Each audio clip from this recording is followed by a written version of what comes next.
First sakay ni The Boy. ZX25R in the house. Screamer. Sida ba ito sakay, boy? Di ka masakay, boy? Ay, kalaw.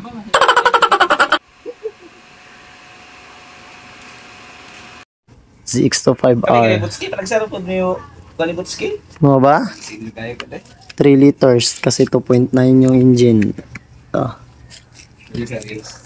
So, good day mga paps. Mag-change oil kami ngayon ng ZX25R. So, ito yung tara. Tanggal, luag eh. So, dito yung drain plug ng ZX25R at ito yung tawag dito oil filter niya mga paps. Ay, sa sabi lang, tantabi kung sa pa-ulan eh. Yellow pa. Ay, pula pa. Pwede pa na siya. Ito naging siya, pero change oil na siya. Change oil na siya.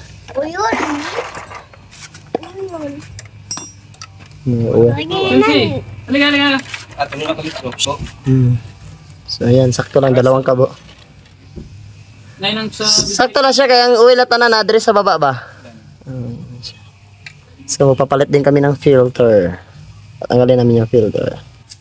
So, yan. Natanggal ko na yung filter gamit itong tools natin, mga calls. Galing pa to sa Kawasaki ba? Ang ipapalit namin dito is 806. So, nakabit ko na yung 806 na filter, mga calls and drain plug. So, ilalagay na lang natin yung oil na. Let's go. So, Shell Ultra yung gagamitin namin na oil, mga calls.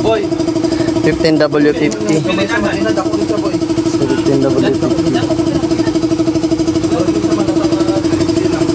Namin yung oil yung makol. So 2.9 liters yung nilagay namin na oil. So sound check daw. Huwag lang natin siyang i-rev ba.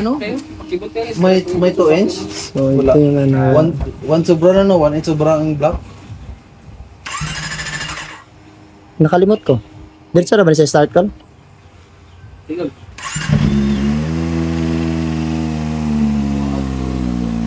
Screamer.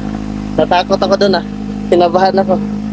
So, sino yung may-ari sa lobo? Laki ng smile.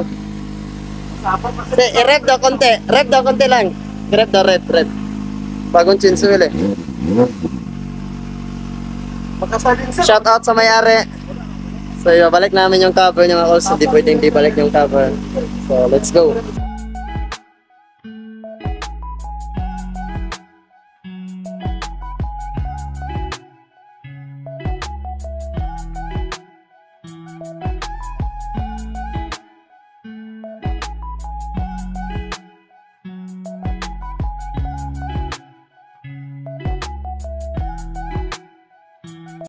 So natapos na namin siya mga calls no.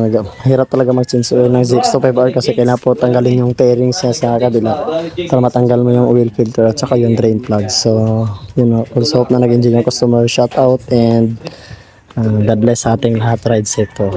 Shout out sa ZX25R Screamer.